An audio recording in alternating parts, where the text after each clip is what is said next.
Hey guys, welcome to the second half of the podcast. I'm here with my Taekwondo teacher, Master DeWild of Master Kim's Taekwondo Institute in the Greece location. Say hello. Hello. So, give us a little background. Myself or Taekwondo? Just a little bit about yourself.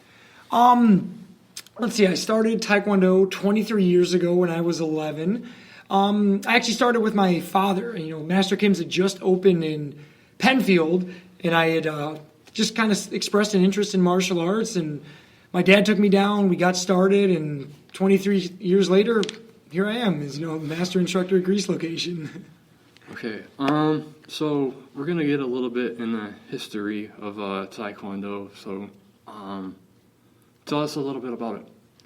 Taekwondo, I actually teach the Taekwondo class at MCC when we cover the history in Taekwondo. It's actually, about 2,000 years old. There's dates that go back to about 50 BC with ancient forms of martial arts in Korea known as Taekyon and Subek. And there's, some different murals they've seen where motions similar to Taekwondo existed. There was actually the Harong Code, which was loyalty, fidelity, honor, courage, and practice of justice. And the history of Taekwondo is important because it shows that the martial art existed and also that there was a code of conduct and a way of behaving, which is still important today.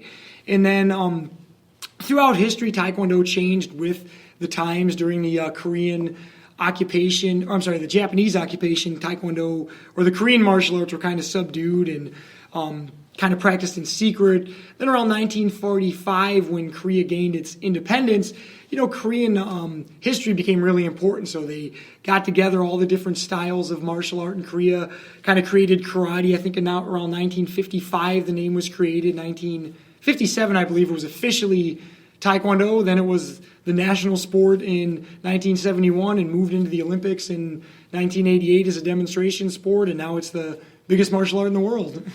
All right, so Taekwondo is also an official Olympic sport as well? Correct. How did that came to be?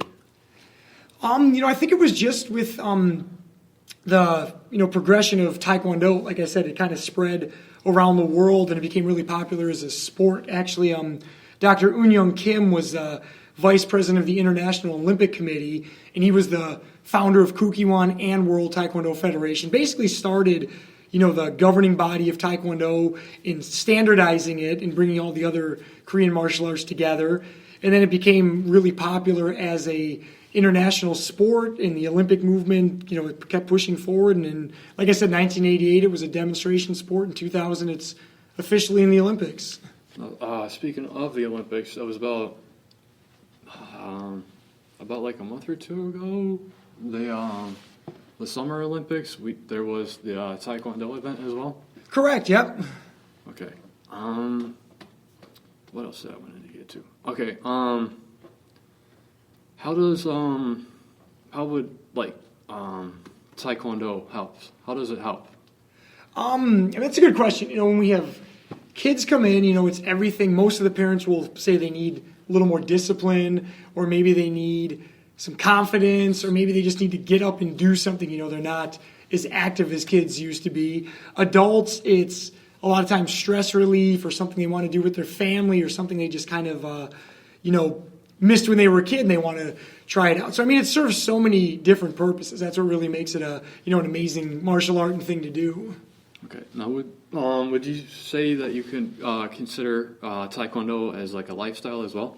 Oh, yeah, definitely. Actually, I talked about this at the last black belt test. I said in our black belt test, we always ask the students if they think Taekwondo is a way of life, and we use that phrase. And almost all the students say it is a way of life because it teaches values and hard work and sticking to a goal and overcoming, adversity and things like that. And I think the more you grow up with it, it becomes definitely, a way of life. You can look at what you've learned in Taekwondo and apply it to every part of your life. Okay.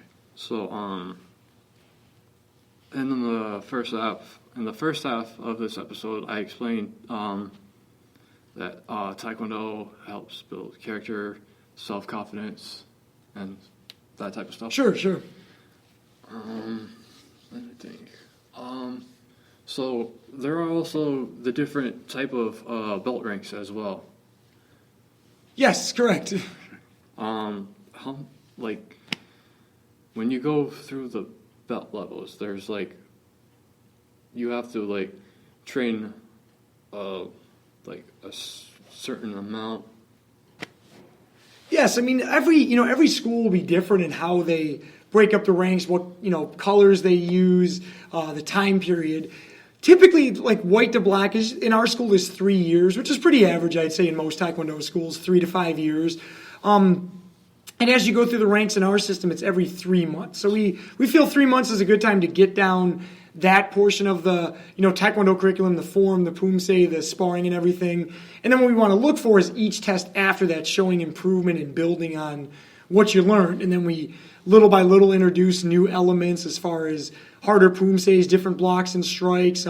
Your sparring's supposed to improve. We give harder board breaks. You learn more advanced self-defense and one-step sparring as you get prepared for your black belt test. Yeah, like I said in the first half as well, each belt rank, the higher you get, like the more kind of difficult it gets. But it's not that difficult if you put like the effort and the confidence into it. It's a good point, definitely.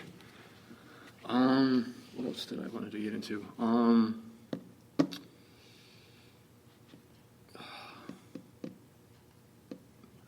Events, Taekwondo events as well. There's like different Taekwondo events as well. Definitely. As far as you mean like competition or just and like any Taekwondo event at all. I mean, we try and have a monthly event actually at the school here. We cover everything from from our from being here for a while. Our Super Cup, our tournament is the biggest event. That's a really common thing. Most schools will go to competitions and tournaments. There's always like training seminars too. Every couple months there's different certification classes. We're going to a master certification seminar in November. Other than that, we always have different events for the kids. We're doing bully busting where we try and use the Taekwondo philosophy to teach them how to handle themselves around bullies. We do stranger danger. Other times we have fun events like Bring a Friend Day or Family Days to try and share Taekwondo with others. We get out in the community and visit schools and do all kinds of events. So yeah, there's always endless amount of events we do. Now, would you consider Taekwondo as like a teaching of like self-defense for oneself?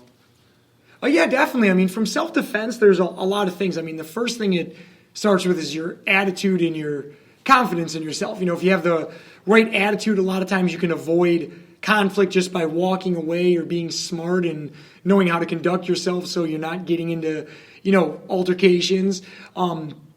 If you have confidence, a lot of times just by the way you carry yourself, people are less likely to pick on you or choose you as a victim if they're attacking you. And then obviously the last line of self-defense is actually physically being able to defend yourself. So all the kicks and strikes and blocks and movement and drills and reaction time we work on are all designed to cover that idea of self-defense. Okay.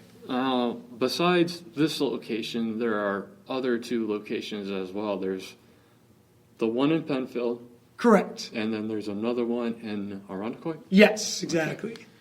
Now, those ones are trained by the Kim brothers, right? Yeah, it's actually it's funny, we just talked about that the black belt test. They're actually not related. Oh, not related? Yeah, so Master Kim in Penfield is Grandmaster Kim's son. And Master Kim in Arundecoy is also named Kim, but no relation. Okay. So I guess Grandmaster Kim said Kim is like Smith in Korea. Like everyone's named Kim or Park. Those are the 2 most common names. Okay. Trying to think. How could say like if somebody is interested in wanting to learn about this and whatnot, how would they be able to contact? I mean, for us, if you visit our website, masterkims.com, we have all the information right there. For this location of Greece, you can just call us 227-8000. It's really simple, I mean, we do an introductory program for $29 where you get 3 classes in a uniform.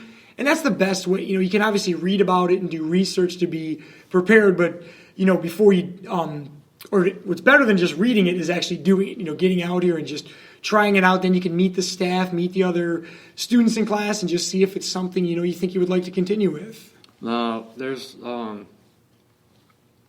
also like a 3-day trial or something like that at first. Yeah, that's typically what we do. Like $29 gives you the first 3 classes and the uniform. Okay. And we think that's a good amount. You can try it out for a couple classes and just kind of see how it goes and go from there then. Now, what else I wanted to get to? All right. So after graduating from white belt and now you're yellow belt, there's you also have to like purchase like the gym bags and the sparring gear and whatnot. Exactly. And then at black belt, you get like a different uniform and the nunchucks as well. Yes, we just had actually some students test on Saturday for black belt. So when the black belt program, the uniform has a black collar, just shows a little more dignity and respect, for the black belt, so they kind of stand out a little bit. And then, yes, we start training with nunchucks at black belts as well. So we want to give them something extra. Sometimes if they're, they really have the kicks and the strikes and the sparring and everything down for the last couple of years, we want to introduce a new element to give them something else to work on and look forward to. So I also explained in the first half that once you're at black belt, you get a temporary black and red belt. Yes. And then how many months is it you have to wait till you get to your official black belt? 4 months. 4 months. So we do the black belt test every 4 months. So after the students test, the temporary black belt means they pass their test and they are a black belt. We just have to put in the order for Kukiwon, which is World Taekwondo Headquarters, for their certificate, which makes them officially black belts in over 200 countries. Yeah. And then they get their official belt with their name sewn on it and everything. Yeah, I also explained that as well in the first half. Covered everything, huh? that